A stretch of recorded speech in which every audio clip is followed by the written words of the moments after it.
So we know that the Lord has something in store for us. But again, if he's going to entrust us with more, we have to be content with stewarding what he's given us today. Yeah. And that's the most I can do. I'm not in the Yeah. control of the rest. I can dream about Mhm. it, but I'm not in control of it. So I have to surrender it and just Yeah. steward what I have. Welcome to The Home and the Maker, sharing advice and encouragement about all topics homemaking and homesteading, and honoring the maker in all of it. Join Megan from Shine.fm for today's conversation. When you think about a homestead, you might imagine rolling acres, a garden large enough to be a backyard in itself, and all the animals, but that isn't always possible. And yet, that doesn't mean you can't homestead. Joining me to talk about homesteading and homemaking in a suburban backyard is Courtney from the Heart of Home YouTube channel and Instagram account to share about all these things. Welcome, Courtney. Thank you so much. I'm so excited. So, first, tell me about why homesteading, just to set this up. Why did you choose to get into it? What do you love about it? Just start there. Oh man, it's such a vague question, but such a deep answer. Um, I even as a little girl was always attracted to the farm, attracted to the animals, attracted to the garden, even though I grew up in a small town, in a typical urban lot, Yeah. right? And every time we'd go to visit my grandma or great aunts, there was just that spark in me that lit every single time. And so growing older, as I learned more about what freedom I actually had to make choices and what kind of lifestyle I could actually create for myself, I knew that that was more of a possibility. Yeah. So I just kind of took it by the reins and I told my husband, I was like, listen, these are the desires of my heart. And I hope that you're, you're willing to hear them. And he is, he absolutely has been. But there's a lot of different reasons that pour into to why homesteading, other than just the desire I had as a little girl. The more I'm learning about how polluted the world is, the more I'm learning about how corrupt the food system is. I'm learning about who I can and cannot trust. And frankly, I'm just coming down to the point where I know that I can trust what's coming out of my backyard. Hmm. And that's safe enough for me to want to pursue it. Yeah. I love that. Just the dreams that you have like growing Yeah. up. For me, it's more recent, but yeah, it's also like the yeah, this is the desire of my heart. So totally relate to you there. So now describe your little backyard homestead, like how big of a space it is, just kind of what you're working with, so we get an idea of like you can do this in a small space. Absolutely. Yeah. So we bought our home right now where we live almost 2 years ago. It'll be two Okay. years in August. And it was a complete fixer upper. What sold me is we had a fenced in backyard because we also have two large dogs and a toddler. And so we knew we were going out on a whim here buying this. So our suburban lot right now is right over 8,000 square feet, which is right shy, about 2,000 square feet shy of a quarter of an acre. Okay. Now it sounds like a lot when you're thinking about just land, but we also have a house and a front Yeah. yard, a driveway. And so the first thing we had to do when we bought it was get rid of all the poison ivy and the invasive plants Oh and the boy. overgrown perennials. Yes, yeah, that's a whole different topic. Poison ivy is not my friend. And so right now we have gotten rid of all of that in the last year and a half, and my husband has built me some wonderful raised beds, which we have to have because our dogs can roam the yard and nobody wants food that is peed on. And so we have about 2.5 high, tall, I guess I should say, garden beds, quite a few, probably close to 1,000 square feet garden altogether. And then now we're in the process of adding different fruits. And so we have added more edible perennials, specifically in the front landscape.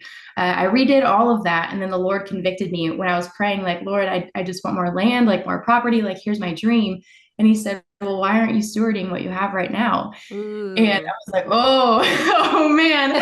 And so I had to kind of reorganize what I was planning to do at the front yard and what I was in the middle of, and decided to add more annual vegetation. So like basil, kale, and then add more perennials like rhubarb and raspberries, because all of that is beautiful, right? Yeah. You just have to organize what it looks like, how how it's going to work for you and your family. So we've got the raised beds, we've got the perennial landscape in the front yard, kind of on the side yards. And now we're adding some blueberry bushes. We just added two yesterday.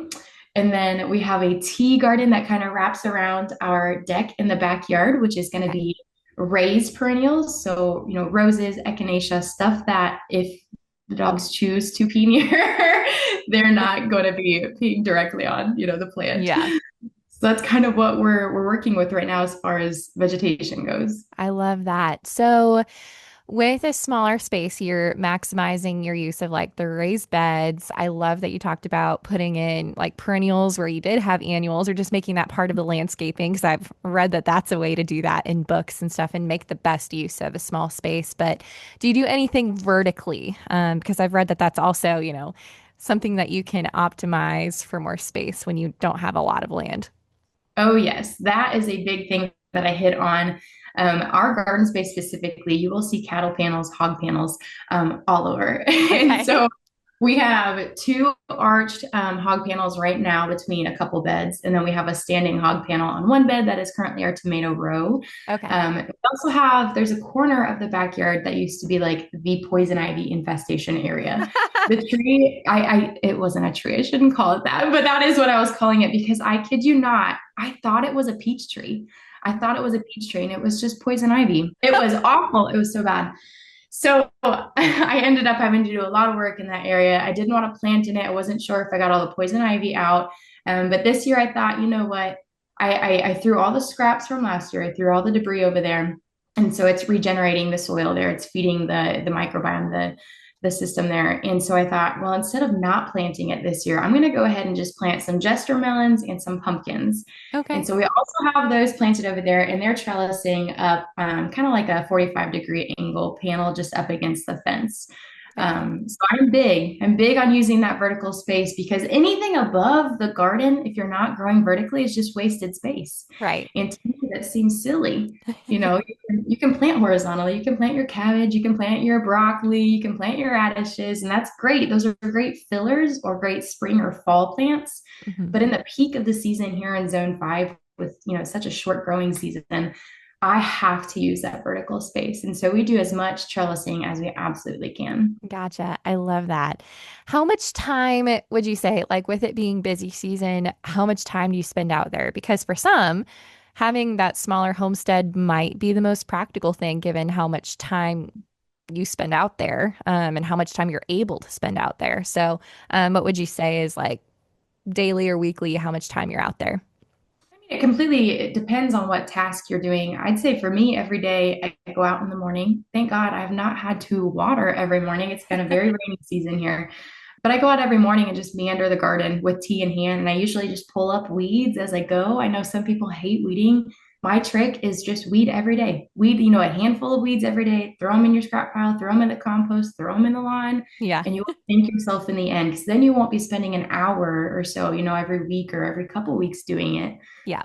But on average, my garden, after it's planted, it really doesn't take much time at all. The planning process can be probably the most timely, just planning, what do I want to grow? What food is my family eating? When do I start it? Do I buy the plants? Do I start the seeds from home? That's the most time consuming part. And that here in Zone 5 is usually around February and March. Okay. And even then, it's maybe an hour max a day for a short window, a couple weeks, and then just maintaining. Hmm. Maintaining is the key for a suburban homestead. It's just maintaining every day. Yeah. Just put your hands out there, 10 to 15 minutes, and that's it. Gotcha. Now, for you, what did you decide this year? To grow from seed or to buy the plants? Oh man, I kick myself in the butt every year when I do that. I started the majority of our plants from seed. That's However, awesome. we just, after moving, the little greenhouse I had was in rough shape. And with our budget, we had to stick tight to our budget. We couldn't afford to buy a new setup. That's in the budget for next spring is a more intense setup because seed starting saves so much money, and it doesn't really take a whole lot of effort, just a little bit of effort to get started, and then you're Yeah. good. But I'd say at this point, we probably started 50 to 60% of the plants in the garden Okay. and then ended up buying some other starts just because I couldn't do it in my tiny little green stock. And I Okay. also wasn't going to start things like raspberries and Yeah. blueberries in a room garden. Right. So we did end up getting a lot of that from my family or buying it. Gotcha. Cool. Something you've touched on in like your posts on Instagram, for sure I've seen it there, but for foraging. That's something that I haven't seen a lot of people dive into. So tell me about what that looks like for you. Yes, I have really dove deep into foraging the last probably 2 or 3 years, but specifically since we moved into this area because we have more public grounds near Mhm. us. I mean, where I like to go is literally 5 minutes down the road. And so foraging is another thing that as a suburban homesteader, I have had to take the reins on. I've had to say, all right, this may have scared me before, but I'm Mhm. not unable to do this. With my heart being what scripture is, it says, if you want to be entrusted with more, you need to learn to steward what you have now. Mhm. That's kind of been my motto is like, okay, Lord, how can I steward what I have right now? I don't have an acre. I don't have cattle. I don't have a milk cow. Like I don't have all these things. How can I learn to do more? How can I steward this better? And foraging was one of those things. And the easiest thing is foraging. Well, morels are not easy to forage, but for me, that was the only thing my dad ever hunted Okay. growing up was morels. And so for me, that was really easy to go out and to think, okay, I need to look in this area with this lighting, this hillside, and find them. And so my husband and I did that. And then I started to think, well, how many other mushrooms do we see along here that we could be eating? We could be storing up, we could be Yeah. taking home and preserving. And so I ordered a off Amazon. It's just a little Midwest pocketbook size, Yeah. book. It talks about the edibility of mushrooms, the toxicity of some mushrooms, what's safe, what's not. Mhm. But from there, I went on and was like, okay, well, the Lord created the earth, food, it's medicine. It's more than just mushrooms and cattle or, hogs or whatever. Why can't I forage the plants? And so Mhm. then I ordered another book off Amazon and taught myself again. And, I watch other YouTubers and read other Yeah. forums and blogs about this to learn and just soak it all up. Right. But now I'm learning that we have food in our front yard, in our backyard, in the woods next to our house. Like there is food all around us. And it just took me being intentional Yeah. on educating myself and taking the time to go out and find it. And that was Yeah. it. I love that. I just saw you made mulberry Yeah. muffins. I was like, that's so Yeah. fun. My son loved that. It was on a bike path. It was on a bike path. I knew where they were. So I was like, let's load up, let's go, let's take a bag. And we got probably 3 or 4 pints of mulberries and made muffins. Why That's not? so fun. I love Yeah. that. Something else that you've touched on, I love this as far as like, especially in this season right now, and you've kind of touched on this already here in the podcast, but as far as growing your skills now versus focusing on growing a huge quantity of vegetables because you can't. But as far as taking the time right now to grow skills and grow these things. So, what is probably the next thing that you're hoping to learn? That's a fun question. Yeah, for many years I've been following Jess over at Roots and Refuge. She's Okay. been a big inspiration for me. And one of her mottos was turn your waiting room into a classroom. And I took that seriously. And the same thing with what I was just talking about. Sure, I don't have the property yet, Lord, but what can I do now? What can Hmm. I turn into this classroom? And so I have a worm farm. That's another thing. You may have seen that. I don't post a whole lot about that because there's not a lot to talk about. But that has been my initial husbandry efforts. And because believe it or not, like when you have a worm farm and it's outside, that's livestock. Those are Hmm. thousands of living creatures that are, rotating and working on your homestead and feeding back to your homestead and being fed. And so Yeah. I've been learning skills of just taking care of them. We're getting into bees. We haven't caught a swarm yet, but we have everything set up on top of our garage. We're doing it, raised like we have to in a On suburban area. top of the garage? Yes, because we can't put them in the yard. We have 2 dogs Yeah. and a 4-year-old. There's, it's likely going to be chaos if we do Yeah. that. And so, yeah, Huh. we looked at rooftop beekeeping. And so we've been applying rooftop beekeeping skills to what we are doing right here. We have that set up. We're just waiting for the bees now, but that's another area that I've said, okay, I may not have bees, but I can still research, I can still study, I can still watch these videos and learn so that when I have bees, I'll be prepared. Hmm. And then next year, another goal we have is adding chickens. So that corner of the yard I told you about with the poison ivy, and we have an invasive hydrangea plant that it's so resilient, it will not die. Some people are gonna be like, why are you killing that? Listen, you should have seen the yard. So the plan is for them to work the soil in that area as well to regenerate it. Hmm. Um, And so that's the other area that of those three, I'm probably least familiar with just because it's further away. Yeah. But this winter, I'll be wrapping my hands and wrapping my head around the whole chicken lady, Yeah. chicken lady mentality. Oh, that's gonna be so great though, like having all of those eggs and yeah, it is so fun to like just dive into learning about all those things. Right. So kind of deviating a little bit off of homesteading, but to being a homemaker, because you touch on that too in your content. But there's something that really caught me was that the other day you said something about being a homemaker versus being a stay-at-home mom. So just kind of expound on that a little bit because I thought that was awesome. Yeah. Yeah, I really started to put emphasis on the homemaking side of the heart of home. Over this last winter, I started a blog and I was like, okay, well, I'm going to put content out this way now because this is another way for people to be reached. And in the process of all that, I was learning even just about myself as a mom. I only have a 4-year-old. And so a lot of people think, she's super inexperienced, and I am. I really am. I'm still learning, but I'm learning or I'm teaching what I'm learning in the process and Mhm. sharing it because it's really easy to, especially as a stay-at-home mom, to feel isolated. Mm. And so the more that we share our experiences and encourage one another, the more of a community we become, the more Yeah. empowered we become as women and as stay-at-home mothers and as homemakers in general. And I can't remember what post it was that I said that, but it rocked me to my core because how many times have I alone gone through the day just checking things off a list like done, done, done, done, and completely forgot about the relationship side, Hmm. completely forgot about how I'm honoring my home, how I'm honoring my children, how I'm honoring my husband, how I'm honoring this life that I even have of being home and not having to go to work. And I just felt like the Lord humbled me in my spirit and was like, you're a home maker, Hmm. not just a stay-at-home mom. Like you are creating that atmosphere in your home. And for each of us, that looks different. But for each of us, it also takes intention to Yeah. find out what that is for each of us. Like, okay, Lord, what does that mean for my family? Maybe I don't have a garden. Maybe I just want to grow flowers. Maybe I want to just give these eggs to my neighbors, whatever it might be. We're all called to be a different kind of homemaker. We can't all resemble one another, Yeah. right?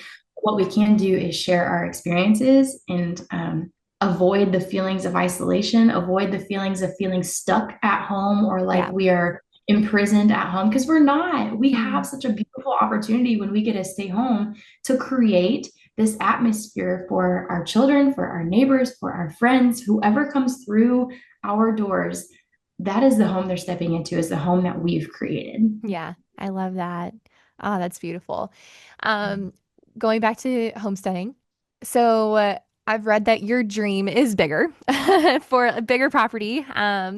It's just not yet. So on the days maybe when you are caught in the Lord, I want more, how do you come back to that place of contentment and peace in what you have? Yeah, so a lot of people, this isn't private necessarily, it's not public either, but we've been struggling with infertility for 4 years, ever since we've had our son. Hmm. And nobody's been able to answer any questions, no Mm. specialists, no nothing. And for anyone that's walked through infertility, they know that as a mom, when you have that desire that's like, I'm not done with children yet, like I'm still a mom to more, it's this longing that you have. It's a balance between your flesh and between what the Lord's will is for you and Yeah. for your family and for your life. And that journey alone has been the core of learning how to be content with the timeline that the Lord has for me. And I can't even address this answer without, saying that this is where it comes from because it's true, it is. And so when I get caught up in those moments of like, Lord, why don't we have, 5 acres yet? Why don't we have chickens yet? Why don't we have goats yet? Like, why don't we have these desires, Lord? Like, I'm sorting this really well. And then I remember it's not about me. It's not about my timeline. Like, sure, He gave me these desires of my heart, right? He knows Yeah. the desires of your heart. And I surrender them to Him. And in that surrender, I'm also finding myself learning to be content with where He has me now. Because if the great mission is to encourage others, if it's about the other people, if it's not about us, but it's about others, then where he has me is where I need to be. That Yeah. means I need to be addressing my neighbors. It means I need to be blessing our other neighbors with sweet treats. Like one of our neighbors retires in a month, and I've literally already got a plan of what I'm going to do. And he Yay. doesn't know me. Like it means that I need to be blessing the people around me right now. And then when we have this big dream, which most people listening to this probably won't know, but it's to have property that both my husband and I can minister off of, with a public garden, with a men's only workout gym, with a teaching center, with all of these things that are going to equip the community, the people that are coming onto our property. That will come. I truly believe that will come, because it's been such a deep desire of both my husband and I's hearts. Even before we talked about it together, it was crazy how they coincided. I was like, this is the Lord. This has to be. Yeah. So we hold on to that, right? We hold on to that. We've had prophetic words given to us that line right up with it as well. So we know that the Lord has something in store for us. But again, if he's going to entrust us with more, we have to be content with stewarding what he's given us today. Yeah. And that's the most I can do. I'm not in the control of the rest. I can dream about it, but I'm not in control of it. So I have to surrender it and just steward what I have. Ah, so good. I love that you touched on too, like the kind of that, because that's how I describe it to some people. I'm like, I have this juxtaposition of like the desires of my heart, but also what God's will is, and they're not jiving right Yes. now. But yeah, to be content and to steward what you have now, just love that encouragement. So kind of a similar question, a little bit different in the sense of like that, like, and maybe you kind of already touched on that too, that patience of, I know this is what God has in store for us. Like, I know this is a dream.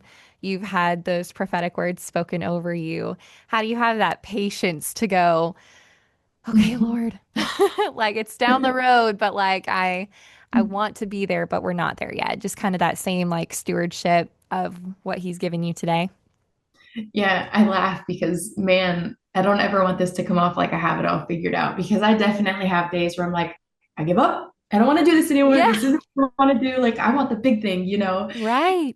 I know that if I were just given the big thing tomorrow, it would crush me. It truly would crush me. I'm not ready for that. And the Mm, Lord has shown me that, if with even YouTube, it's so funny. I felt this conviction to start YouTube, oh gosh, almost a year and a half ago. And I was like, Lord, I don't want to do that. I don't want to put my face out there. No, like I huh, love watching the people I watch. I don't want to do that. And it just kept pushing and pushing and pushing. huh. And so I said, fine, I'll do it, but I'm not telling anybody. So I did it. I did it. But what's so funny is, like, a month after I started that, the Lord brought to our church a big YouTubing family, like a very successful family. And I hit it off with one of the daughters before even knowing that they were YouTubers. And we went out for dinner and we're just sharing our hearts. And I told her, I was like, I feel like the Lord's telling me to start a YouTube. And she looks at me and she goes, you know that my family YouTubes, right? And I was like, what? Yeah. No, I had no idea. I felt kind of embarrassed because I was like, I hope she doesn't think that. I asked for dinner, whatever, because we Oh, watched yeah. for that. And we're still, like, we're all best friends now, which is crazy. But it's been so sweet, because the more I'm learning to hear the Lord's voice, first of all, I'm getting into the word, getting intimate with the Lord so that I can hear his voice and I can discern his voice. And the more I surrender and obey his voice, the more he's confirming that, yes, this is me. Yes, this is the plan Mm, I have for you. And even with YouTube, I told him, I was like, I'm not telling anyone. And Lord, if this takes off, it takes off by your doing, not mine. yeah. And it's not crazy. I don't have a ton of subscribers, but I have enough to be confirmed from the Lord that this is what he wanted. And now Yeah. I have to learn to steward that. So same thing with, like, the worm farm, with the bees, everything is lining up and it's fitting in the budget, right? It's the opportunities are opening, people are asking questions. So things are lining up. And for me, the Lord speaks in a very gentle way, in a very slow way. He speaks to us all differently. Some people hear Yeah. from me immediately. They're like, let's go. For me, I feel like the Lord knows I have a tender heart. And so he speaks very slowly and gently with me.